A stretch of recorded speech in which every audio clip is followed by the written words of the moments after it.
Xerxes demanded our obedience, our submission. But we were free men, and we would rather die on our feet than live on our knees.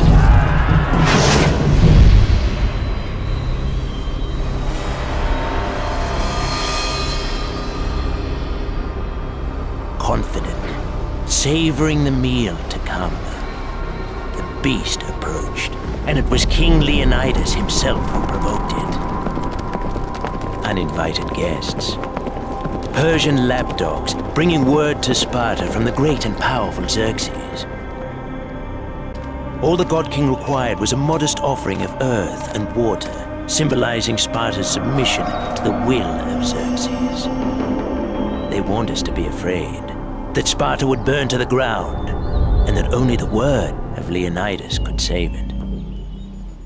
Leonidas did not leave our guests waiting long for a response. Earth and water. The Persians would find plenty down there. So it began.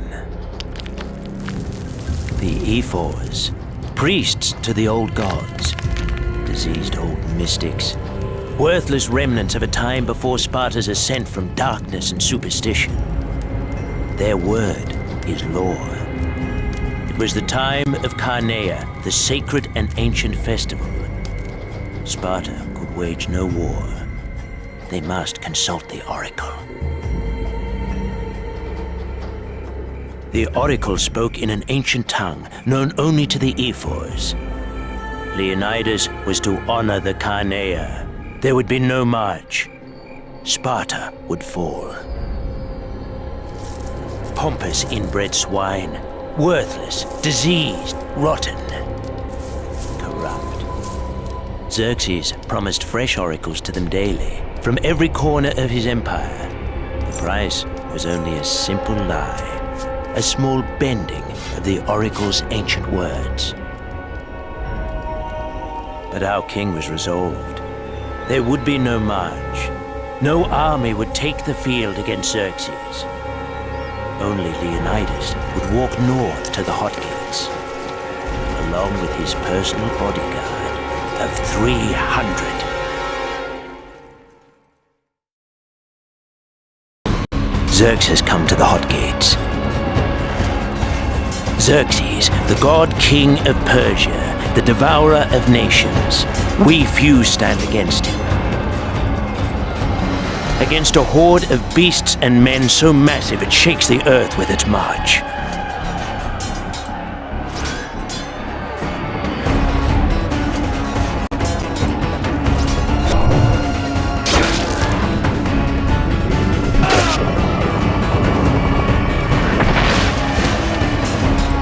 Our king Leonidas wavers not. Spartans, attack!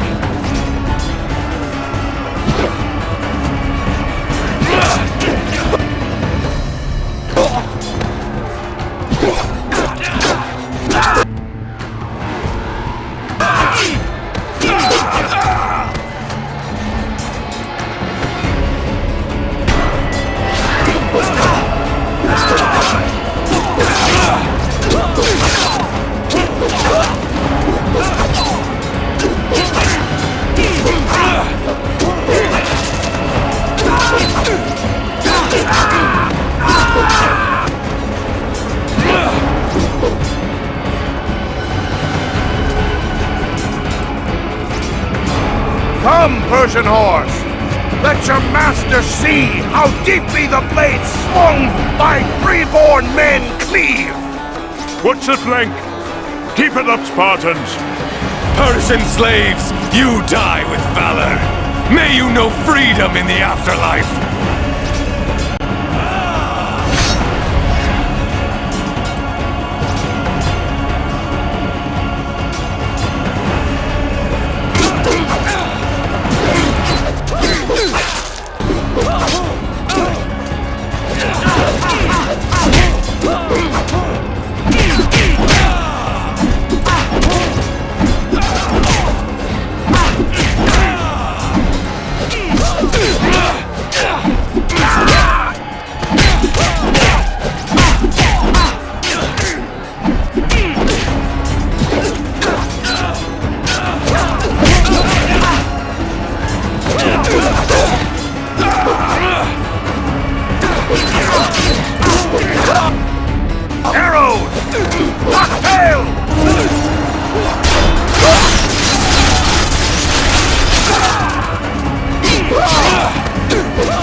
Sigma Phalanx! Now!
Xerxes will cower behind 1,000 such beasts before coming within a spear's cast. Then we shall kill 1,000. I suspect we won't have to. Xerxes will not wish to send more of them against us anytime soon. Slaves, on the other hand. Sire, they've taken the Phocian wall! Our flank is wide open!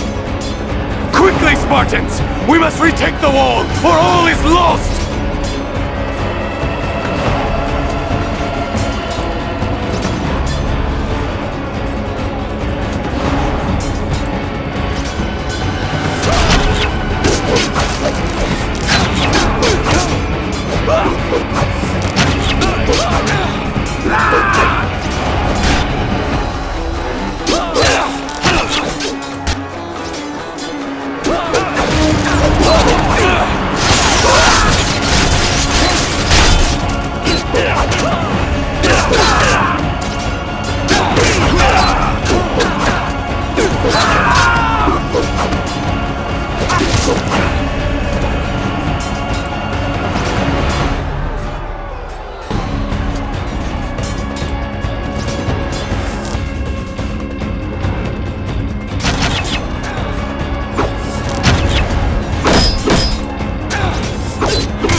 Fear no wound, give no ground, let no Persian live.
Spartans, quickly! Over the wall before they regroup!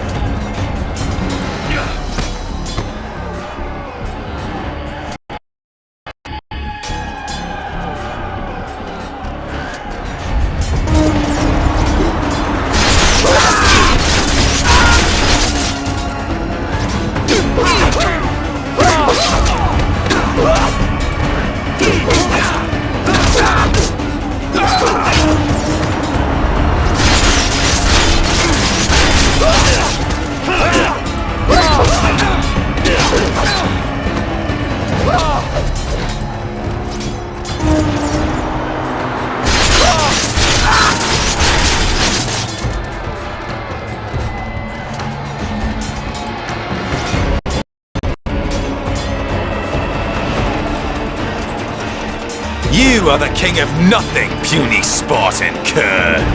If you prefer to name your slayer thus, so be it, dead man.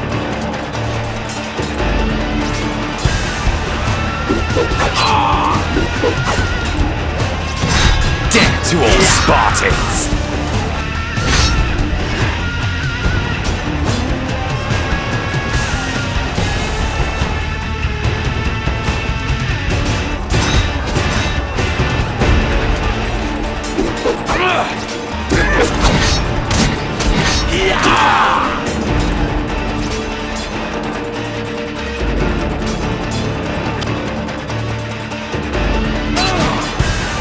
Your skills are no match for mine!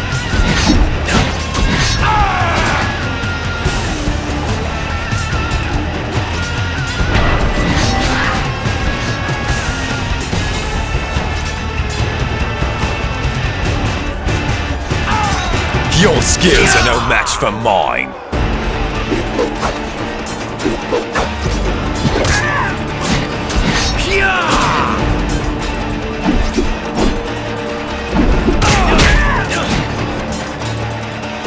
For Xerxes!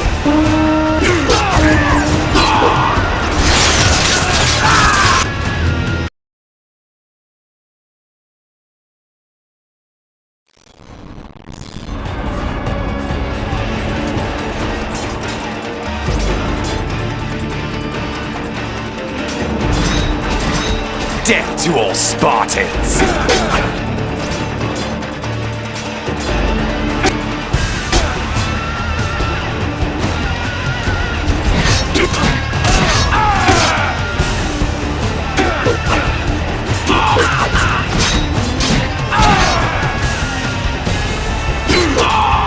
For Xerxes!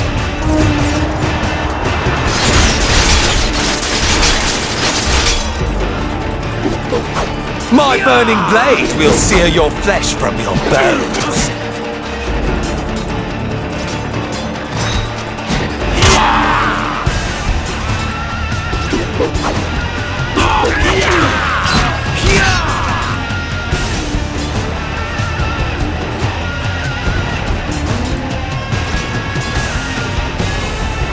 Do not waste my time!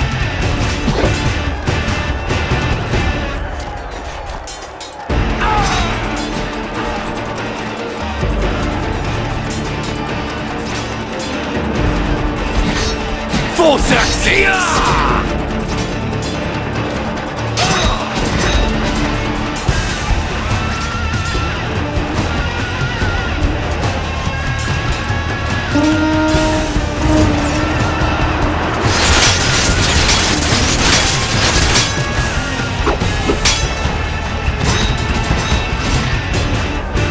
For Xerxes!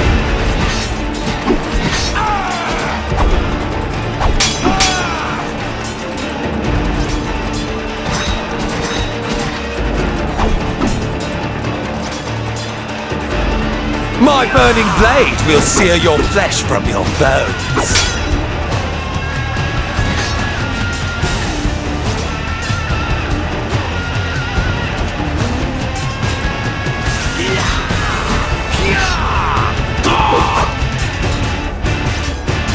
For Xerxes!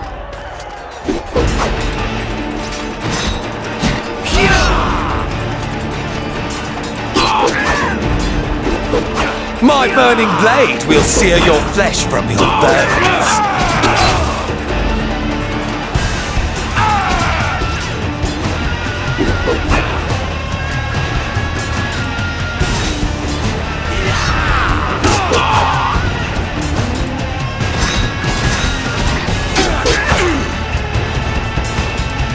My burning blade will sear your flesh from your bones!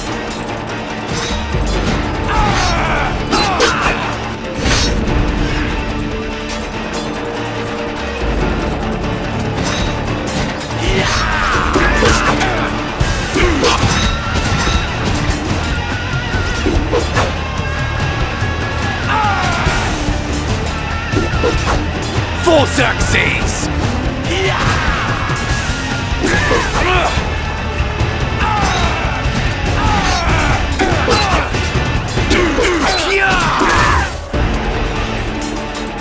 My burning blade will sear your flesh from your bones!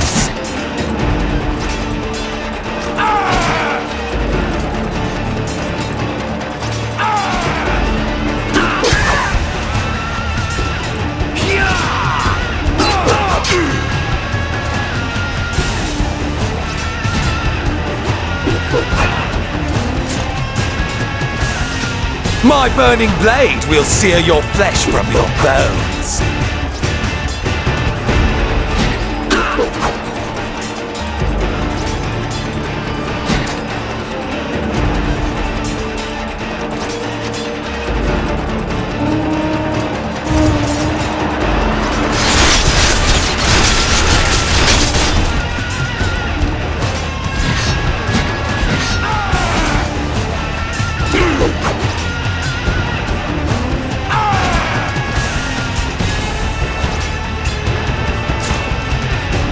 My burning blade will sear your flesh from your bones.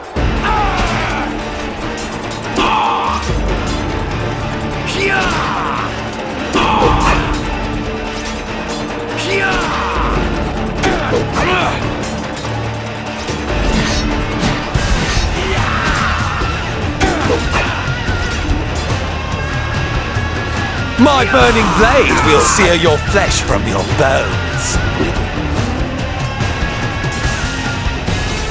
The bigger they are, the more of them I see.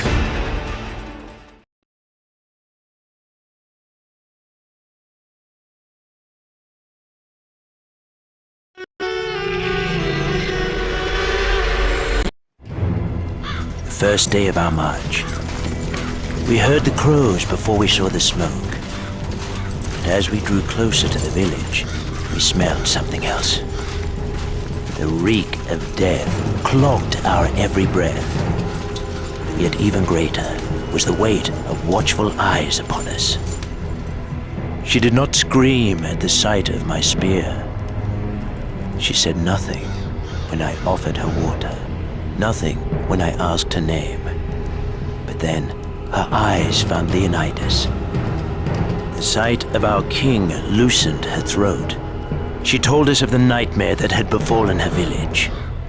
A man called Hydarnes rode upon a towering stallion, awash in sweat and foam.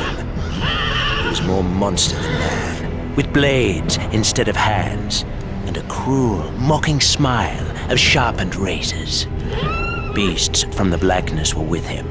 Monsters, gray-skinned, cold eyes, with claws and fangs.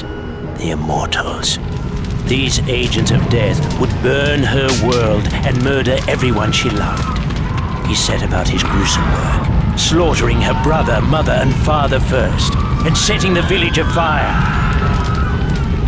By the light of dawn, it was plain that none had been spared, save she. By now, the girl can barely continue her tale. The king bids her rest.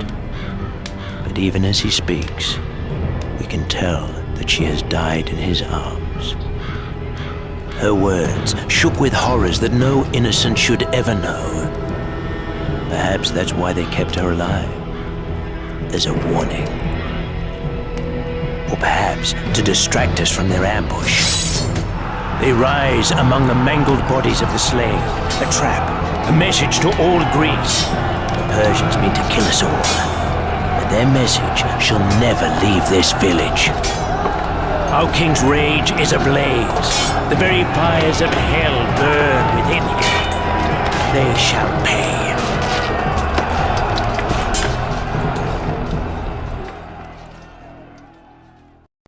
So, these lapdogs of Xerxes think to take us unawares, my brothers. Let's show them what their follies unleashed. The blood of our countrymen stains the earth. Come, avenge it drop for drop!